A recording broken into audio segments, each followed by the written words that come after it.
पवित्र श्रीमद् भागवत गीता, पवित्र चारों वेद, पवित्र कुरान शरीफ, पवित्र बाइबल, पवित्र गुरु ग्रंथ साहिब, पवित्र कबीर साहिब की वाणी में छुपे हुए गूढ़ रहस्य अर्थात तत्व को जानने के लिए कृपया अवश्य सुनिए जगत गुरु तत्वदर्शी संत रामपाल जी महाराज के मंगल प्रवचन। मनुष्य जीवन केवल इसलिए प्राप्त होता है कि हम मोक्ष करावें, जन्म मरण के दीर्घ रोग से पीछा छुड़वाएं। लेकिन तत्व ज्ञान ना होने से हम साधना करते करते भी जीवन व्यर्थ कर जाते हैं। ये काल का जाल है, बहुत भयंकर जाल है। पुण्यात्माओं, परमेश्वर ने विशेष रजा बख्शी है इस दास के ऊपर कि उसके सत्य ज्ञान को उसकी प्यारी आत्माओं तक पहुंचाऊं। सहयोग परमेश्वर का ही है, शक्ति उसी की काम कर रही है, कबीर देव जी की। अन्यथा ये कटु वचन, ये कड़वा ज्ञान कुनीन से भी कड़वा है। लेकिन पुण्यात्माओं, आज समाज बुद्धिमान हो गया है, सदग्रंथ हमारे पास हैं, और जिन सदग्रंथों को जो वर्ण मानता है, जो वर्ग सत्य मानता है, जैसे हिंदू वर्ग जो है, हिंदू जो पवित्र हिंदू धर्म के अनुयायी हैं, पवित्र चारों वेदों को, पवित्र श्रीमद् भगवत गीता को, पवित्र पुराणों को, इनको सत्य सदग्रंथ मानते हैं। और इन्हीं सदग्रंथों में आज वो सच्चाई है जिससे हम वंचित रहे, जिसकी हमें बहुत पहले आवश्यकता थी, तो आज उन सदग्रंथों से हमें उपलब्ध हुई, तो पुण्यात्मा स्वीकार कर रहे हैं। और बुद्धिमान वही होता है, जैसे किसी को मलेरिया रोग हो जाता है तो उसको कुनीन खानी ही पड़ेगी, कड़वी, नहीं तो जीवन से हाथ धो बैठेगा। तो ये तत्व ज्ञान जो है कड़वी कुनीन है, और ये इस अज्ञान रोग को नाश करेंगी, और साथ में जन्म मृत्यु के रोग का भी इसका इलाज इसी से होगा।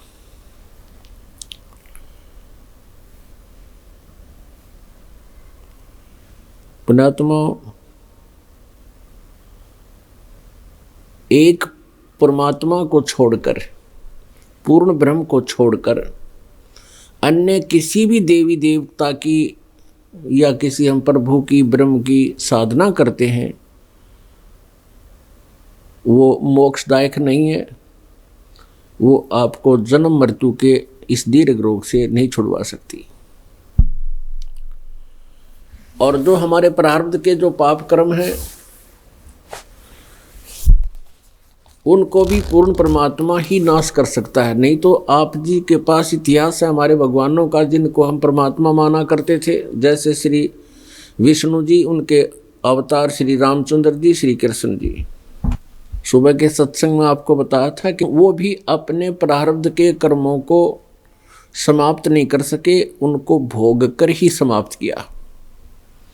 केवल परम अक्षर ब्रह्म, पूर्ण ब्रह्म, सत्य पुरुष कबीर देव हमारे प्रारब्ध के पाप को भी नाश करके हमें सुखी कर सकते हैं।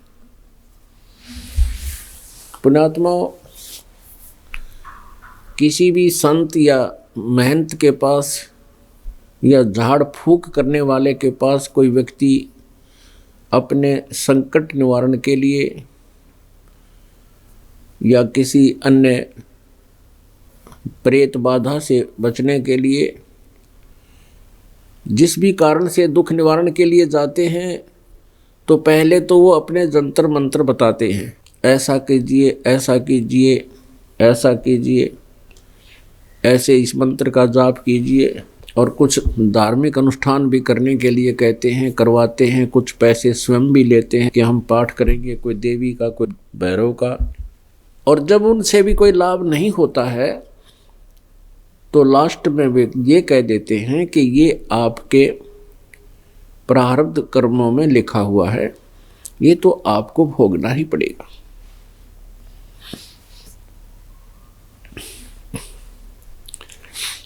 पुण्यात्माओं, फिर भी वो आत्मा इस बात से संतुष्ट नहीं होती है उनके उत्तर से, वो किसी दूसरे के पास जाते हैं। वहाँ भी फिर ऐसे उनको लूटा जाता है विधि बताई जाती है, लास्ट में उनको भी यही जवाब मिलता है। लेकिन ये आत्मा इस बात को खूब जानती है कि परमात्मा सर्व सुख दे सकता है, सर्व दुखों का निवारण कर सकता है। इस बात को आत्मा भूली नहीं है। लेकिन परमात्मा मिले तो वो सुख हो, परमात्मा मिले तो वो कष्ट निवारण हो, प्रारब्ध के संकटों का नाश हो। हमें परमात्मा ही नहीं मिला था, और जब परमात्मा मिल गया तो उसके अंदर ये गुण है कि वो हमारे घोर पाप का भी नाश करके हमें सुखी करता है। इसलिए परमात्मा की तलाश। यदि जैसा जिसके कर्म में है और वैसा ही भोगना ही पड़ेगा उसने, तो फिर भक्ति की आवश्यकता ही नहीं है। ये तो वो छुरी होगी जैसे किसी के पैर में कांटा लगा हो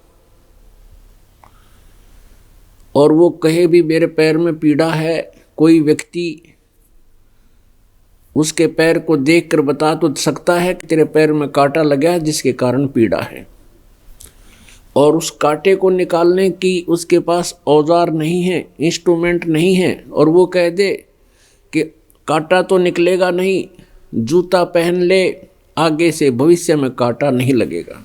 तो तत्व ज्ञानहीन संत ये कहा करते थे कि ये तो तेरे प्रारब्ध का भोग है, तुझे भोगना ही पड़ेगा, परंतु भक्ति करता रहे, भविष्य में तुझे सुख होगा। अब जिसके पैर में कांटा लगा हो और उसको कोई कहे कांटा तो निकलेगा नहीं, तो जूता पहन ले, आगे कांटा नहीं लगेगा।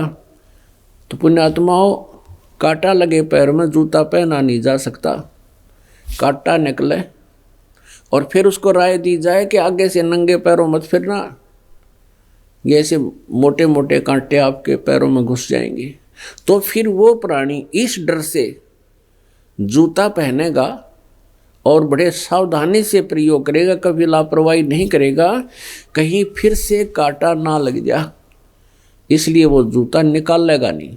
तो पुण्यात्माओं, पहले तो प्रारब्ध पूरे पिछले जन्म के पाप कर्मों से जो आपके प्रारब्ध में, आपके जीवन में संकट आ गया, वो कांटा लग गया, तो उस कांटे को निकाला जाएगा और फिर आपको सलाह दी जाएगी कि ये राम नाम का जूता, इसको पहन के रखना, इस नाम को छोड़ना नहीं। तो वो पुण्यात्मा जो दुख से सुख में बदला है, तो उससे वो आजीवन दुख भूला नहीं जा सकता। उसको ज्ञान से ये पता भी लग जाता है कि कहीं फिर से मैं भगवान के भक्ति को त्याग दूं और वो संकट फिर से ना आ जाए। तो इसलिए वो राम नाम का जूता आजीवन पहनेगा, वो निकाल नहीं सकता फिर। और कांटा निकलने के बाद ही जूता सुहावेगा। अब कोई दुखी प्राणी है, हम कितना ज्ञान दे लें, जब तक उसकी आत्मा में ये परमात्मा उसको राहत नहीं देगा, तब तक ये ज्ञान भी अच्छा ना लगे उसने। तो पुण्यात्मा, आप विश्वास करना पड़ेगा आपको। जो पुण्यात्मा पूर्ण रूप से ये विश्वास कर लेते हैं कि कबीर इज गॉड, तब ये भगवान आपका कर पकड़ेगा, आपका पहुंचा पकड़ लेगा, फिर ये समर्थ है, छोड़ता नहीं। जब तक हम डगमग रहते हैं और अपने पिछले ही उन मित्रों को नहीं त्यागते हैं, देवी देवता भैरव भूतों को, तब तक ये मालिक आपको स्वीकार नहीं करेगा। ये नियम है इस प्रभु का। ये पहले गांठ बांध लो अपने पल्ले के, और जिस दिन आप एक मालिक पर आश्रित हो जाओगे इस परमेश्वर कबीर देव पे, जबकि सभी गीता बताती है कि तू सर्वभाव से उस परमेश्वर की शरण में जा। सर्वभाव का मतलब है आन उपासना कति त्याग दे, भूल जाओ उन पिछले सभी देवी देवताओं जिनके पूजा करते करते दुर्गति को प्राप्त हुए। और आज इतने संकट झेल रही है जनता, कोई घर सुखी नहीं, और सभी कोई ना कोई पूजा देवी देव इष्ट की अवश्य कर रहा है, और फिर भी घोर कष्ट, क्योंकि वो देवता आपको आपके प्रारब्ध में कोई परिवर्तन नहीं कर सकते। आपका जैसा कर्म है वैसा ही देंगे, वही आपको भोगने के लिए विवश होना पड़ेगा। और ये समर्थ कबीर परमात्मा है जो आपके प्रारब्ध का नाश करके, आपके जो है ना संकट को खत्म करके और नए सिरे आपके शुभ संस्कार लिखेगा। मासा घटे ना तिल बधे, विध ना लिखे जो लेख, और सच्चा सतगुरु मेट कर ऊपर मारे मेघ। अब प्रसंग ये आता है कि आप जी ने आज तक कबीर भगवान सुनाया नहीं, आपने केवल इतना सुना था कबीर एक दुल्हा था, और जो शिक्षा ग्रहण की है जिन्होंने, उन्होंने एक कवि मान रखा था कि उसके दोहे हम पढ़ा करते थे पुस्तकों में, और एक शूद्र जाति में हम उनका जन्म मानते थे। पहले तो परमात्मा का जन्म नहीं होता, वो तो स्वयंभू हैं। उस कबीर परमेश्वर का कोई जन्म नहीं हुआ, वो स्वयं अपने सतलोक से आए थे, एक बालक रूप धारण करके कमल के फूल पर विराजमान हुए थे। वहाँ से नीरू नीमा नाम के दुल्हा दंपति परमात्मा को उस शिशु रूप में घर ले गए थे। वो एक पिछला कोई उनका मालिक का संयोग था। और जब परमात्मा धीरे धीरे बड़े होते रहे, अपने तत्व ज्ञान जिस उद्देश्य से आए तो तत्व ज्ञान का प्रचार वो किया करते थे। पुण्यात्माओं, पहले तो हम आपको सदग्रंथों से ये प्रमाणित करेंगे कि चारों वेद कबीर परमेश्वर की महिमा का गुणगान करते हैं कि कबीर इज गॉड। कौन सा कबीर? ये दुल्हा कबीर, धानक कबीर, ये वो संत बताएंगे जिनको परमात्मा का साक्षात्कार हुआ। तो जब तक हमें ये विश्वास नहीं होगा कि कबीर इज गॉड, तो हमारी भक्ति नहीं चल सकती, क्योंकि हम भ्रमित हैं। और जब तक शंका निवारण नहीं होगी, भक्ति पर हम लग नहीं सकते। जैसे श्रीमद् भगवत गीता अध्याय नंबर 2 के श्लोक नंबर 53 में कहा कि अर्जुन, जिसमें तेरी बुद्धि भिन्न भिन्न प्रकार के भ्रमित करने वाले वचनों से हटकर एक तत्व ज्ञान पर स्थिर होगी, तब तो तू योग को प्राप्त होगा, तब तो तू योगी बनेगा, यानी भगत बनेगा। तू योगी मीन भक्त, साधक। नहीं तो तू साधक भी नहीं। कोई कुछ कह देगा, तेरी बुद्धि स्लिप हो जाएगी। कोई कुछ कहेगा, वो पूजा ठीक है, तेरी बुद्धि फिर वहाँ रपट जाएगी, तो वो भक्त नहीं होता, वो हो ही नहीं सकता। भगत जब बनेगा जब कति दृढ़ विश्वास हो जाएगा, जो साधना हम कर रहे हैं प्रमाणित है, सब सदग्रंथ बता रहे हैं। और परमात्मा प्राप्त संतों ने भी इसी मंत्र और विधि का जाप करके मोक्ष प्राप्त किया। फिर क्या शंका रह जाएगी? फिर तो गदगद होकर भक्ति करेंगे हम, विश्वास के साथ भक्ति होगी। एक शारदा नाम की ब्राह्मणी थी, पंडितानी। उसका पुत्र सर्वानंद था, बहुत बड़ा प्राकांड विद्वान प्रसिद्ध था, चारों वेदों को कंठस्थ कर रखा था, चतुर्वेदी था। और उसने अपने समांतर, अपने सामान्य काल में जितने भी अन्य ब्राह्मण विद्वान थे सबको शास्त्रार्थ में पराजित कर दिया। बैल के ऊपर, जैसे गधे पर बोरा डाल रख लेते हैं, ऐसे रख के बैल के ऊपर बोरा, और उसमें सभी सदग्रंथों को बड़े आदर के साथ धार्मिक वस्त्रों में लपेट कर रखा करता था। और कहीं भी शास्त्रार्थ होता उसी समय शास्त्रार्थ में मौखिक शास्त्रार्थ करता, फिर निकाल कर ना शंका होती, किसी को विश्वास नहीं होता, शास्त्र निकाल कर दिखा देता था। देखो, सर्वानंद की जो माता थी वो एक असाध्य रोग से पीड़ित थी, शरीर में बहुत परेशानी रहती थी। उसने अपने पुत्र सर्वानंद से भी जंतर मंत्र सारे करवा लिए थे, जो भी उसने अनुष्ठान चाहे वही माता से करवाए, लेकिन कोई लाभ नहीं हुआ। अंत में सर्वानंद ने कहा, माता जी, सदग्रंथों में लिखा है, देवी पुराण में लिखा है कि ये तुम्हारा प्रारब्ध कर्म तुम्हें भोग कर ही समाप्त करना होता है। जैसे एक व्यक्ति के जो पर कष्ट आते हैं तो दुख समझो पापों का अक्षय, और सुख है वो उनके पुण्यों का अक्षय, ऐसे ही करना पड़ता है। लेकिन फिर भी आत्मा नहीं मानती। किसी ने आके बताया कि कोई ऐसा संत है, वहाँ जाइए, वहाँ गई। उस साधु ने जो भी साधना बताई शारदा ने सारे की, ऑल इन वेन, यानी सब निष्फल रही। सभी ने पहले तो अपनी साधनाएं बताई, ऐसे करो माई, ऐसे करो माई, ऐसे अनुष्ठान करो, इतने पैसे मुझे दो, मैं भी अनुष्ठान करूंगा तेरे संकट निवारण के लिए। वेदों के मंत्र पढ़े, लेकिन कोई लाभ नहीं हुआ। अंत में सभी ने कहा कि माता, ये तो आपके प्रारब्ध का भोग है, आपको आजीवन भोगना पड़ेगा। ऐसे हताश होकर के वो माई चारपाई पकड़ चुकी थी। एक ये परमात्मा बड़े दयालु हैं, अपने बच्चों तक अपना संदेश कोई ना कोई कारण बना कर पहुंचा ही देते हैं। परमेश्वर कबीर देव जी उसी समय काशी शहर भारतवर्ष में लीला करने आए हुए थे, जुलाहे के रूप में सत्संग किया करते थे। श्रद्धालु उनके वचन सुनते थे, आशीर्वाद प्राप्त करते थे, भक्ति करते थे, मंत्र जाप करते थे, उनके सभी दुख दूर हो जाया करते थे। जो कहीं पर भी संकट निवारणी होते थे, कबीर परमेश्वर के पास आते ही सच्ची भक्ति करने लगते ही स्वस्थ हो जाते थे। कुछ एक को तो आशीर्वाद से ही स्वस्थ कर देते थे भगवान।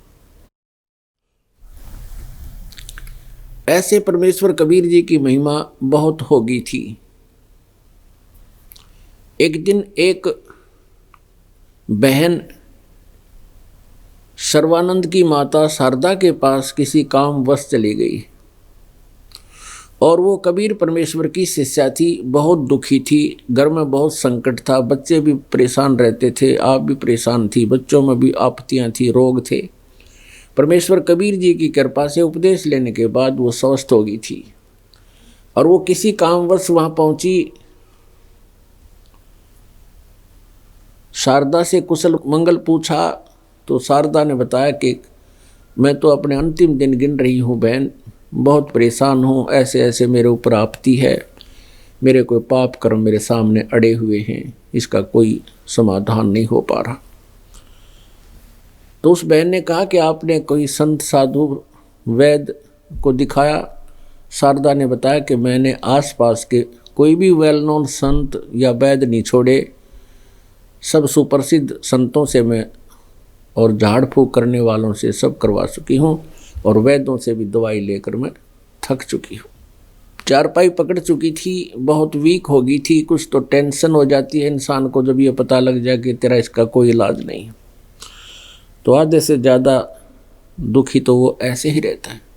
तो उस बहन ने फिर कहा कि बहन मैं आपसे एक अर्ज करती हूँ, आपका यह संकट दूर हो जाएगा, आप मेरे गुरुदेव से उपदेश ले लो। शारदा ने पूछा कि बहन मैं थक चुकी हूँ, सभी महापुरुषों से संतों से बड़ी बड़ी गुफाओं में जो साधनाएं तपस्याएं करते हैं, दोनों पर तपते हैं, मैं उनके पास भी जा कर के इलाज करवा चुकी हूँ, अब मेरा दिल टूट चुका है। उस बहन ने कहा कि आप सत्कर मानो, मेरे साथ ऐसे ही था जो आपके साथ है। मैं भी बहुत भटकली थी, बहुत लुट ली थी और मैंने भी सोच लिया था कि हे भगवान अब तो मौत ही गले लगानी पड़ेगी। पूरा परिवार संकट में था और सभी की हम मौत मांगते थे। जिस दिन से उपदेश लिया है 1 महीने के अंदर अंदर हमारे घर में एक अलग से लहर आ गई खुशी की। आज हम सारे सुखी हैं, ठीक हो गए। 2 वर्ष से हमने उपदेश प्राप्त है। तो शारदा ने सोचा भी कोई न कोई हो सकता है, ना जाने कहाँ भगवान का रूप अवतरित हो रहा हो। ब्राह्मण जाति में थी फिर भी कुछ भगवान में आस्था थी। सोचा फिर कौन है तेरे गुरुजी? शारदा ने पूछा कौन है आपके गुरुजी? उस बहन ने बताया कि मेरे गुरुजी कबीर जी हैं। माई ने शारदा ने पूछा वो कहाँ रहते हैं? उस बहन ने बताया कि वो जुलाहों की कॉलोनी में रहते हैं। शारदा ब्राह्मणी ने पूछा कि क्या जुलाहों की कॉलोनी में कोई संत रहते हैं? क्या जाति है उनकी? उस बहन ने बताया कि जाति तो संत की नहीं होती। कहते हैं जात ना पूछो संत की, पूछ लीजिए ज्ञान, और मोल करो तलवार का, पड़ी रहने दो म्यान। फिर भी यदि तू जाति पूछती है तो बताती है वो जुलाहा जाति में प्रगट है, जन्मे नहीं है। कहती है जुलाहा जाति में क्या नाम? कबीर। हाँ कबीर, वो नीरू के घर अवतरित है माई, वो परमात्मा है। शारदा ने कहा बहन मेरे सामने जिक्र भी ना करना, मैं ब्राह्मण और वो एक शूद्र, मेरी तो नाक कट जाएगी और मैं तब मर जाऊंगी, पर ऐसे अपनी बेइज्जती ना करवाऊं। अब वो माई चली गई। जब उसने 2 टूक जवाब दे दिया, आगे सुनने को तैयार नहीं। परमात्मा कहते हैं सौ छल छिद्र मैं करूं अपने जन के काज। इस काल ने हमें नो बांध रखा है, ऐसे फंसा रखा हमारे को, किसी को जाति की मर्यादा बना दी, वहाँ फंसा दिया, और कहीं धर्म की आड़ बना दी। ये खाई खोद रखी है कि कोई न कोई में किसी न किसी में तो युग पड़ा रहेगा। लेकिन परमात्मा इन सब खाइयों को आट देता है, इन दूरियों को खत्म कर देता है अपने शक्ति और सामर्थ्य और सत्ज्ञान से। कुछ दिनों के बाद क्या हुआ, एक और बहन जो ब्राह्मणी थी और वो बहुत दुखी थी, बहुत कष्ट में थी, पूरा परिवार नरक भोग रहा था। कबीर परमेश्वर का नाम लेने से वो सारे सुखी हो गए। कुदरती किसी कामवश वो भी उनके चली गई शारदा के पास, सर्वानंद पंडित की माँ के पास।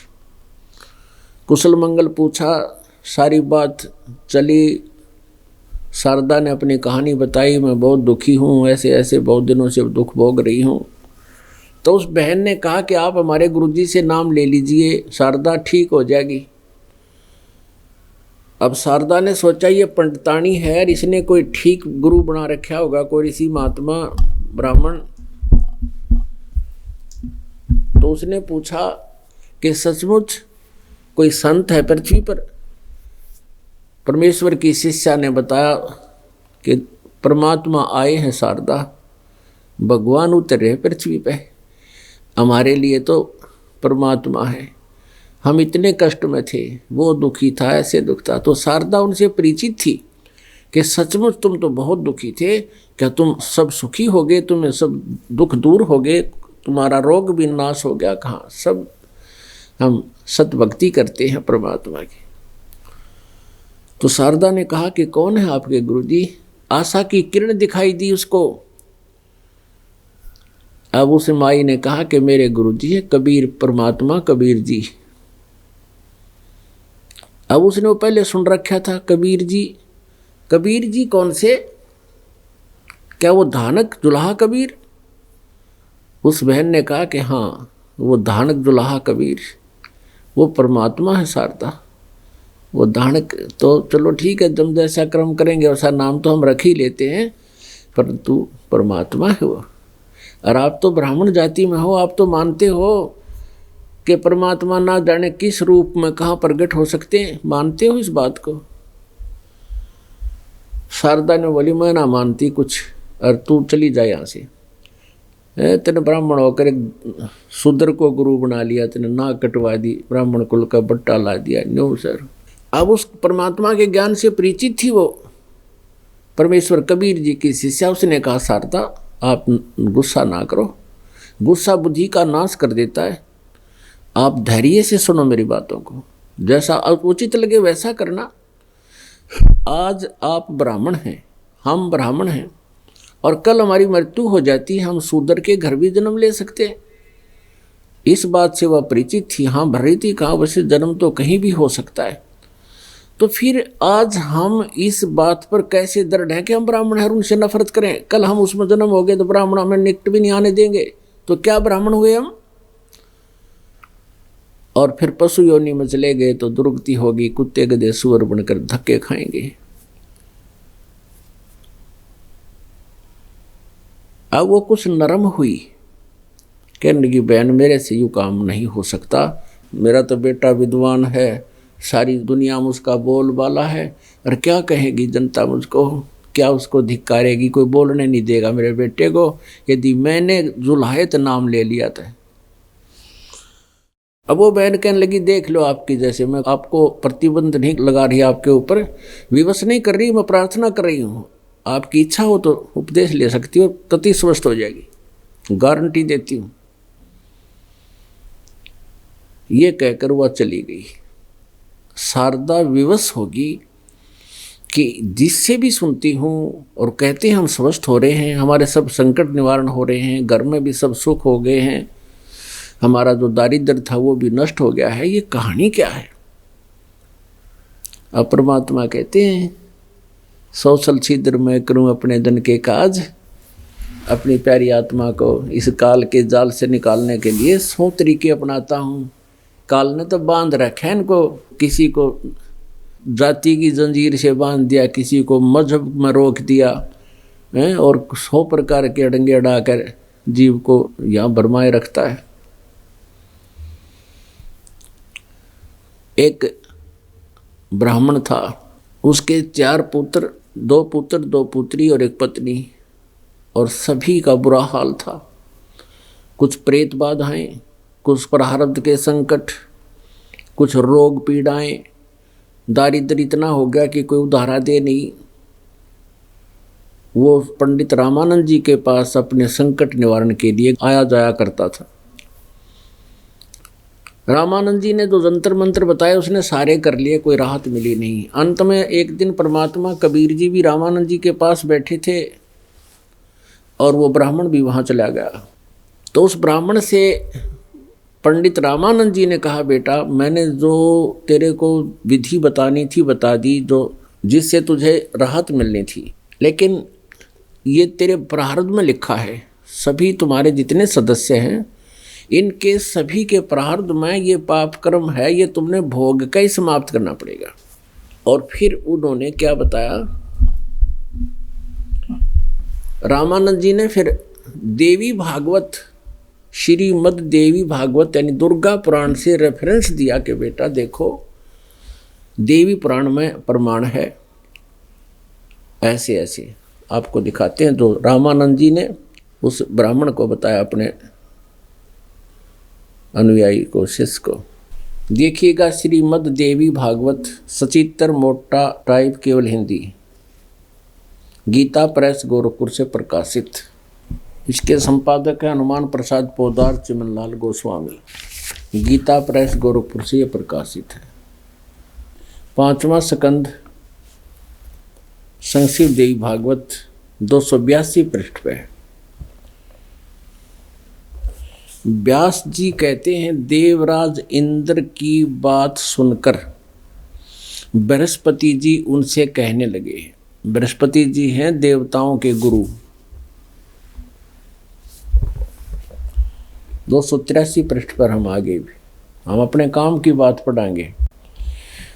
व्यास जी कह रहे हैं कि बृहस्पति जी इंद्र को ये रास्ता बता रहे हैं, अपना ज्ञान बता रहे हैं। क्या बता रहे हैं? प्रारब्ध कर्मों का अभाव बिना भोगे नहीं हो सकता, यह स्पष्ट है। आर्य, संपूर्ण देवता तुम्हारे सहायक हैं, तुम स्वयं भी बुद्धिमान हो, फिर भी जो होनी है वह होकर ही रहेगी, तुम उसे टाल नहीं सकते। ऐसी स्थिति में सुख और दुख की चिंता में नहीं पड़ना चाहिए। महाभाग, सुख और दुख दोनों, ये दोनों कर्म से पुण्य एवं पाप के क्षय के सूचक हैं। बृहस्पति जी कह रहे हैं कि जो दुख आता है उससे तो पाप अक्षय होते हैं, नाश होते हैं, और जो सुख आता है उससे पुण्य अक्षय होते हैं। ये ऐसे ही समाप्त होंगे, दुख भी भोगने पड़ेंगे और सुख भी। अतएव बुद्धिमान पुरुषों को चाहिए कि वे सुख के अभाव में भी सर्वथा आनंद का ही अनुभव करें। अतएव महाराज, इस अवसर पर सुयोग्य मंत्रियों से परामर्श लेकर विधि पूर्वक यत्न करने में कटिबद्ध हो जाओ, और यत्न करने पर भी जो होनहार होगा वह तो सामने आएगा ही। पुण्यात्माओं, एक विचारकरण की बात है। एक तो इसमें बृहस्पति जी ने ये कहा है कि प्रारब्ध का कर्म तो भोगना ही पड़ता है, और जो प्राणी के सुख हैं उनसे तो उनके पुण्य नाश हो रहे हैं, और जो उन पर आपत्तियां आती हैं उससे उनके पाप नष्ट होते हैं। यो बता के तरीका होया फिर। और फिर क्या बताया है कि बुद्धिमान व्यक्तियों को चाहिए कि वे दुख में भी सुख का अनुभव करें, और दुख तो भोगना ही पड़ेगा। या कोई बात हुई? ये कोई विद्वानों की भाषा है। पुण्यात्माओं, और ऐसे व्यक्तियों से हम प्रभावित थे क्योंकि हमें ज्ञान नहीं था। एक पिंडारा गांव है जींद के पास, डिस्ट्रिक्ट जींद है, यहाँ से 30-40 किलोमीटर की दूरी पे शहर जींद, उसके साथ में एक पिंडारा गांव है और वहाँ पर एक तीर्थ है, पिंडारा तीर्थ, जोड़ में दुनिया नहाती है, अपना कर्म बिगाड़ने के लिए जाते हैं।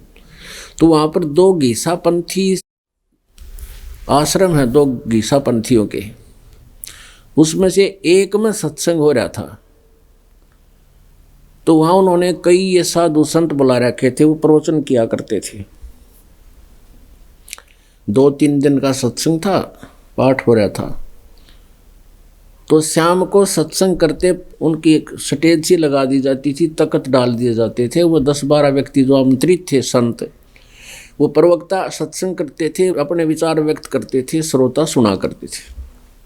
उनमें से एक था बड़ा विद्वान, प्रसिद्ध हो रहा था, सब उसकी चर्चा करते थे, बड़ा विद्वान है ये और पहुंचा हुआ है, ब्रह्म ज्ञाता है, आत्मज्ञानी है।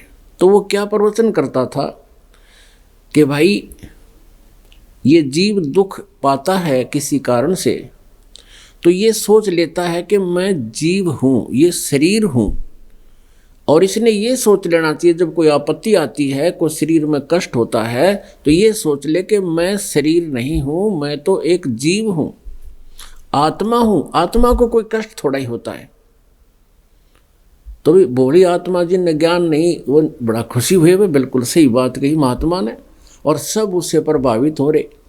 उसने 3 दिन हो गए न्यू गाटा जोड़े ने, और जो उसके साथी और थे वह उसके सामने फैड हो गए, वह फीके पड़ गए।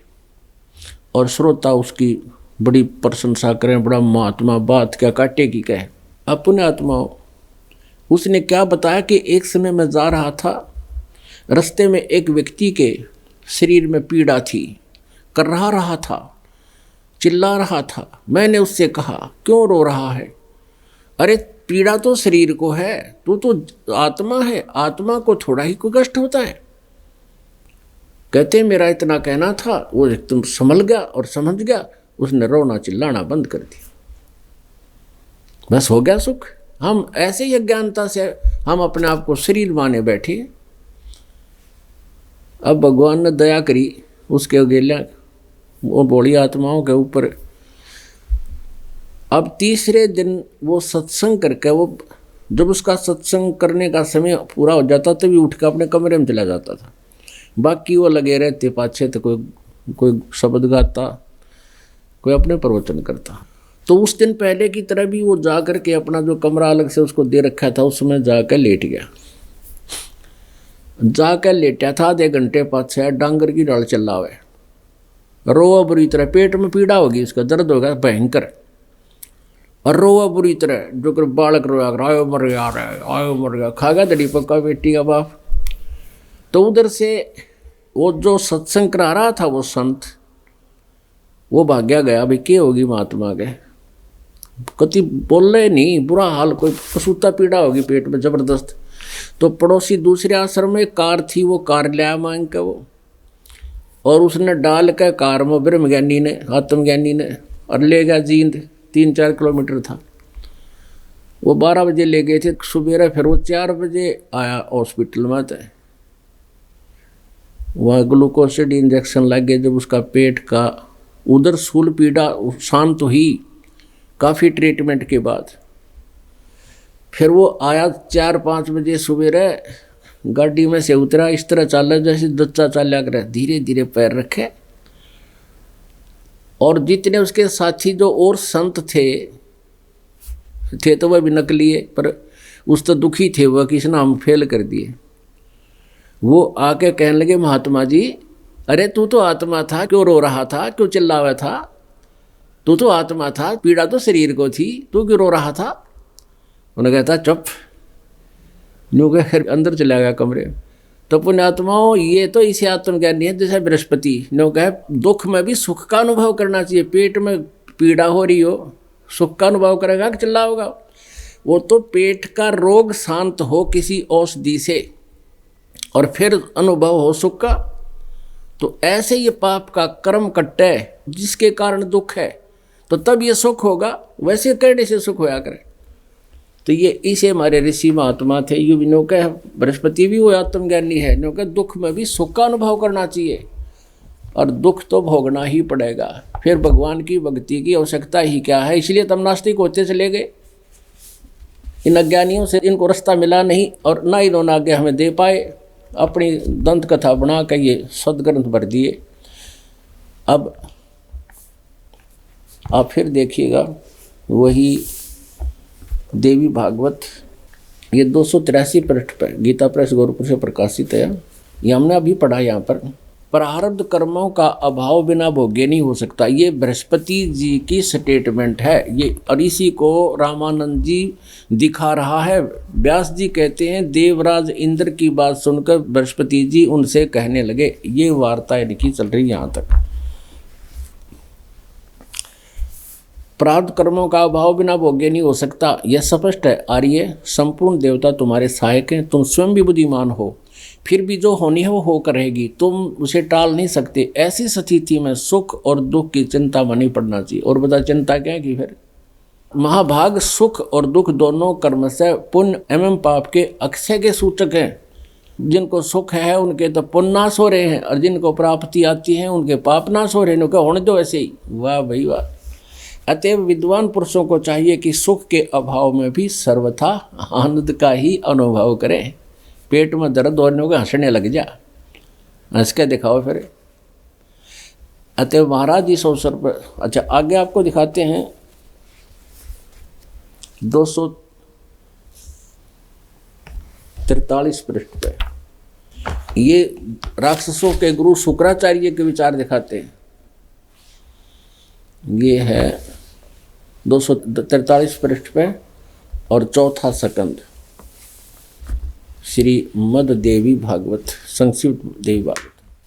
व्यास जी कहते हैं प्रहलाद की बात सुनने के पश्चात शुक्राचार्य ज्ञान दृष्टि से सब कुछ देखकर प्रसन्न हो गए।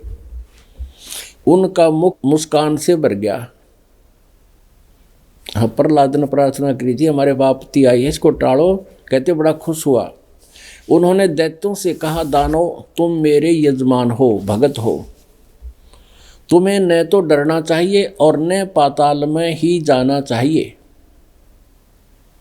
अपने सत मंत्रों के प्रभाव से मैं तुम्हारी रक्षा कर दूंगा। देख यहाँ तो डींग मार रहा है कि तुम्हें पाताल में नहीं जाने दूंगा, अपने सत मंत्रों से तुम्हें रक्षा करूंगा। और आगे फिर तुरंत ही फ्यूज हो रहा है। क्या कहता है? धर्म के मर्मज महाशो, प्राचीन समय में ब्रह्मा जी के मुख से मैंने जो बात सुनी है उसे बता रहा हूँ, सुनो। यह वचन बड़ा ही हितकर, सत्य और अटल है। उन्होंने कहा था होने वाली बातें अवश्य होकर रहती हैं। धरातल पर कोई भी ऐसा सुयोग्य पुरुष नहीं है जो प्रारब्ध को विफल बनाने में समर्थ हो सके। विपरीत समय के कारण इसमें तुम्हारी शक्ति क्षीण हो गई है। अतः एक बार तो तुम्हें देवताओं से परास्त होकर पाताल में जाना ही पड़ेगा। बता, कल देख इसकी। यहाँ तो कह रहा है कि व्यास जी कहते हैं प्रहलाद की बात सुनने के पश्चात शुक्राचार्य ज्ञान दृष्टि से सब कुछ देखकर प्रसन्न हो गए। उनका मुख मुस्कान से भर गया। उन्होंने दैत्यों से कहा दानव तुम मेरे यजमान हो, तुम्हें न तो डरना चाहिए और न पाताल ही जाना चाहिए। अपने सतमंत्रों के प्रभाव से मैं तुम्हारी रक्षा कर लूँगा। और फिर न्यू गए, अब एक बार तो तुम्हें देवताओं से परास्त होकर पाताल जाना ही पड़ेगा। फिर तू के टट्टू कर लेगा जब ये सारा काम हो गया, परास्त भी हो गए, पाताल भी चलेगा। ये न्यो मूर्ख बना रहे थे हमारे को।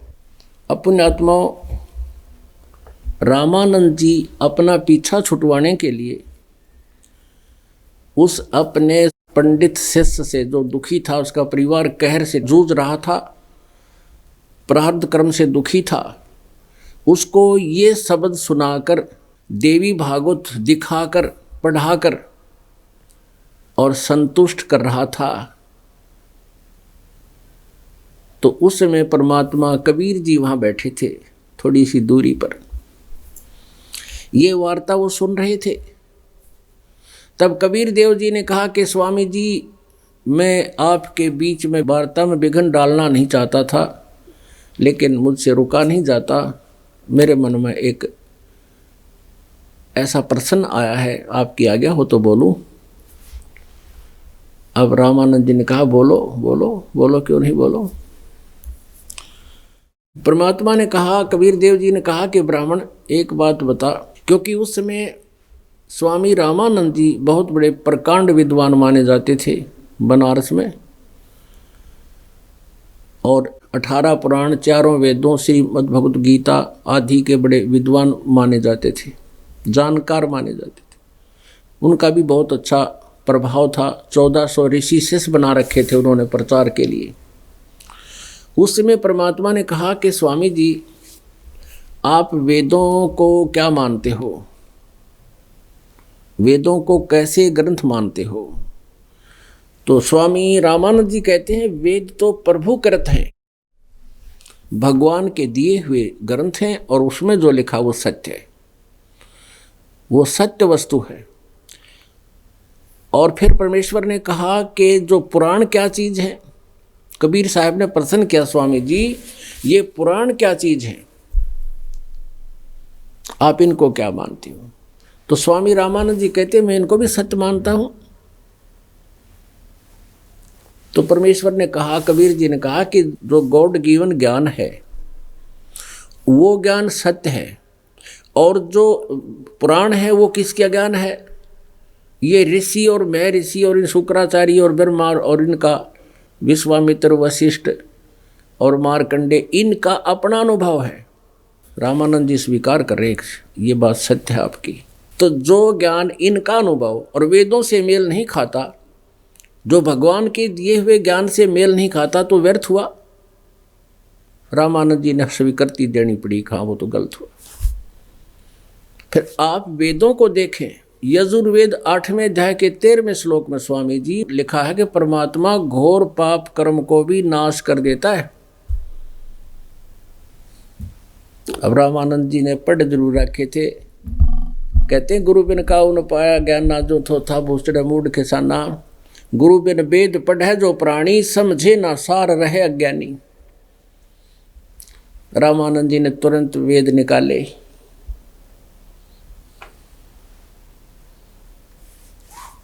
यजुर्वेद अध्याय नंबर 8 का मंत्र नंबर 13 पढ़ने लगे स्वामी जी। देखिएगा, आपको पढ़कर सुनाते हैं।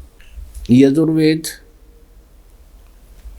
ये है महर्षि दयानंद सरस्वती कृत, प्रकाशक हैं सार्वदेशिक आर्य प्रतिनिधि सभा, महर्षि दयानंद भवन, रामलीला मैदान, नई दिल्ली से। महर्षि दयानंद ने इसका अनुवाद किया है। Prince offset printers, Pataudi house, Daryaganj, नई दिल्ली। ये इनके फैक्स और फॉक्स नंबर है। ये दयानंद का द्वारा इनका अनुवाद है। अब इसके 8वें अध्याय के 13वें मंत्र को आपको दिखाते हैं। ये 8वां अध्याय और मंत्र नंबर 13, ये 13वां मंत्र है।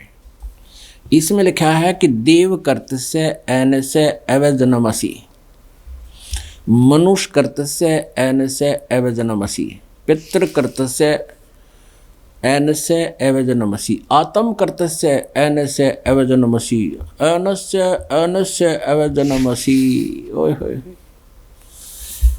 अब इसका अनुवाद इन्होंने किया है, देखिएगा 241 हमने पढ़ा है, 242 पर। अब यहाँ इसने क्या गलती कर दी, यहाँ लिख दिया कि हे सबके उपकार करने वाले मित्र आप। अब पाठक ये सोचते रहे कि ये कोई मित्र के विषय में जानकारी है, भगवान का विषय नहीं है, क्योंकि यही बीमारी, यही समस्या इन सभी कलयुगी ऋषियों के साथ और सतयुग से लेकर आज तक के ऋषियों के साथ बनी रही कि ये वेदों को समझ नहीं सके और अपने अनुभव से जनता को अज्ञान से रंग दिया। इस दयानंद का भी ये अनुभव है कि पाप कर्म नहीं कटते, भोगने ही पड़ते हैं। पुण्यात्माओं, वेद हैं गॉड गिवन। वेदों का आधार मानकर जिन्होंने अपना अनुभव वेदों के नाम पर जो पुस्तक लिखी है और वो वेदों से नहीं मिलता, तो वो अज्ञानी है, उनकी वो अज्ञान सोच है, वो व्यर्थ है। अब देखिएगा, ये सत्यार प्रकाश लिखा है महर्षि दयानंद कलयुगी ऋषि ने। इसके विषय में क्या लिखा है, अर्थ सत्यार्थ प्रकाश है। वेद आदि विविध सदशास्त्र प्रमाणई संविनतः।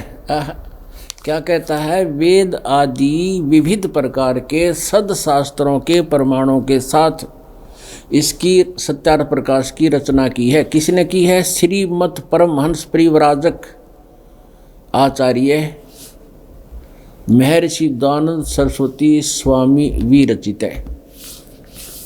अब देखो कितनी उपमाला रखी, इसके अंदर अड़ंगा भर रखा है, वेदों के विरुद्ध ज्ञान है वेदों का नाम लेके। ये कहाँ से प्रकाशित है और कहाँ से ये मुद्रित है, कहाँ से छपा है? प्रकाशक है वैदिक इति मंडल, दयानंद मठ, दीनानगर, पंजाब से। ये प्रिंटर है, इसके मुद्रक हैं आचार्य प्रिंटिंग प्रेस, दयानंद मठ, गोहाना मार्ग, रोहतक से।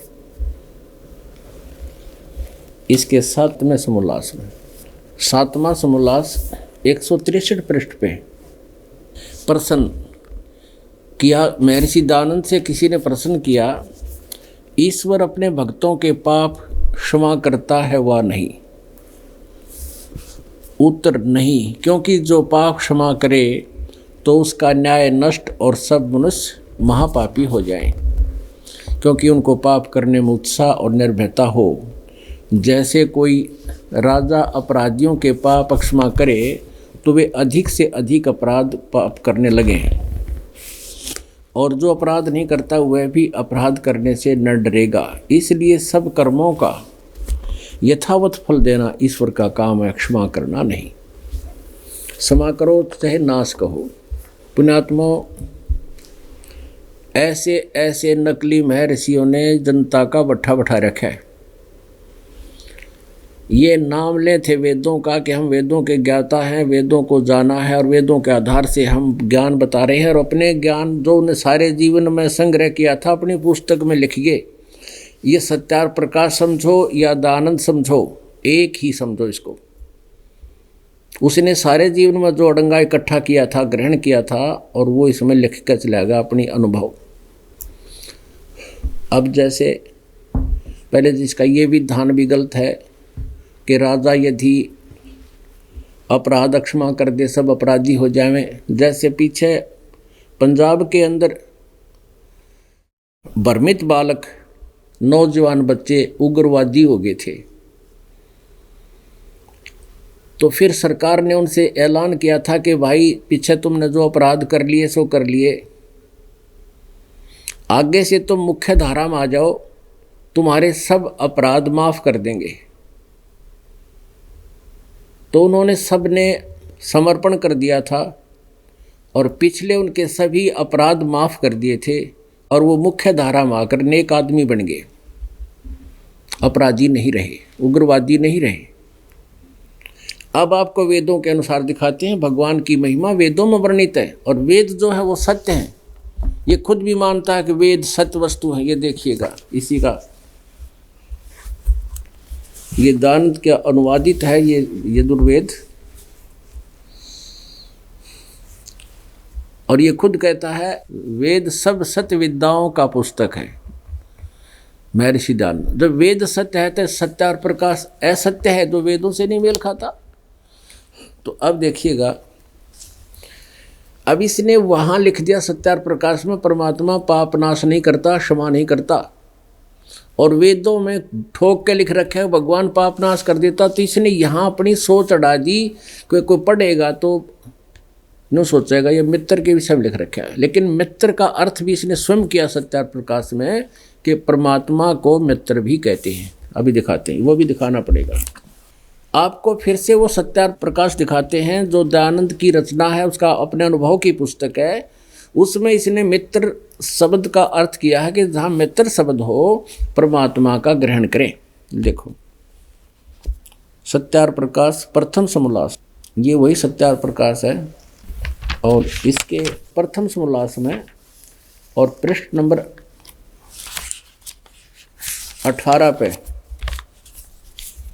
ये प्रथम समोल्लास है, और सत्यार्थ प्रकाश पृष्ठ नंबर 18 पे यहाँ लिखा है कि जो सबसे स्नेह करे और सबको प्रीति करने योग्य है, वह परमेश्वर सबका सच्चा मित्र है। इससे परमेश्वर का नाम मित्र है।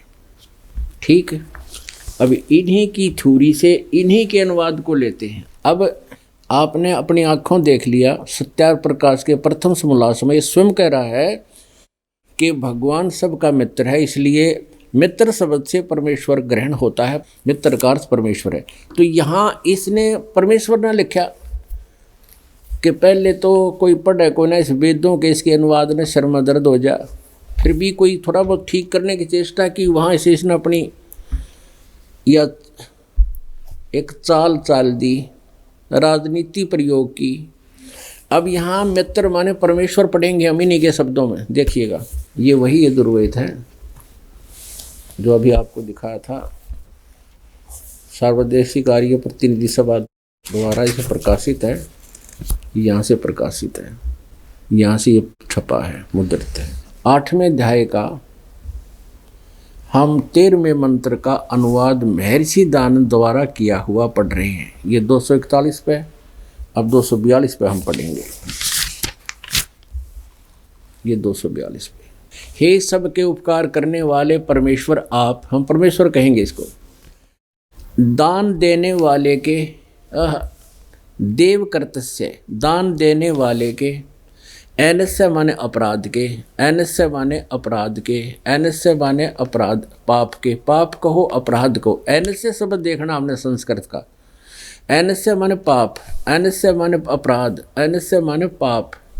तो हे सब के उपकार करने वाले मित्र आप, देव कर्तस्य दान देने वाले के, अपराध के, एनस्य माने अपराध के, अवैजनम माने विनाश करने वाले हो, क्षमा करने वाले हो, नाश करने वाले हो, मनुष्य कर्तस्य साधारण मनुष्यों के किए हुए, एनस्य माने अपराध के विनाश करने वाले हो, पिता के किए हुए, एनस्य माने पाप के ही लिखना चाहिए, विरोधाचरण पाप के, अवैजनम माने नाश करने वाले, हरने वाले, असी माने हो, अपने किए हुए, एनस्य माने पाप के, अपराध के, पाप के, अवैजनम माने दूर करने वाले हो, क्षमा करने वाले हो, नाश करने वाले हो, एनस अनस अधर्म के अधर्म यानी घोर पाप के भी नाश करने हारे हो, क्षमा करने वाले हो। जानता हुआ मैं जो कुछ भी धर्म आचरण किया करता हूँ, अधर्म आचरण यानी जो पाप किया करता हूँ वह करूँ, अनजान में जो कुछ भी किया करता हूँ या करूँ, उस सर्वस्व माने सब के, सब एनस्य माने पाप के, इन्होंने दुष्ट आचरण लिखा है, पाप के आप नाश करने वाले हो, क्षमा करने वाले हो, दूर करने वाले हैं, घोर पाप के भी आप नाश करने वाले हो, हम जैसे भी अनजानपने में जो कर दिया उसके भी आप नाश करने वाले हो। अब कबीर परमेश्वर जी उनसे पूछ रहे हैं रामानंद जी से, रामानंद जी की कबीर जी की पहले भी एक दिन गोष्ठी हुई थी, रामानंद जी को परमात्मा ने सतलोक दिखा भी दिया था और वो मान गए थे कि आप परमात्मा हो। अब परमेश्वर कबीर जी के इस वार्ता से, कबीर जी के इस टिप्पणी से, इस जो प्रश्न से वो बड़े संतुष्ट हुए रामानंद जी। कहा कि बच्चा, मैं तो बिल्कुल बालक बुद्धि जैसा व्यक्ति हूँ, आपने मेरी आंखें खोल दी। अब कबीर परमेश्वर ने कहा कि चारों वेद मेरी महिमा गाते हैं, मैं पूर्ण परमात्मा हूँ, हम ही अलख अला हैं और कुतुब गोस और पीर, कहे कबीर खालिक धनी हमरा नाम कबीर। गरीबदास जी कह रहे हैं, गरीबदास जी महिमा बता रहे हैं, गरीबदास खालिक धनी हमरा नाम कबीर। कबीर परमेश्वर ने कहा था कि वेद मेरा भेद है, वेद मेरा भेद है और मैं मिलूं वेदन से नाही और जौन वेद से मैं मिलूं वो वेद जानते नाही।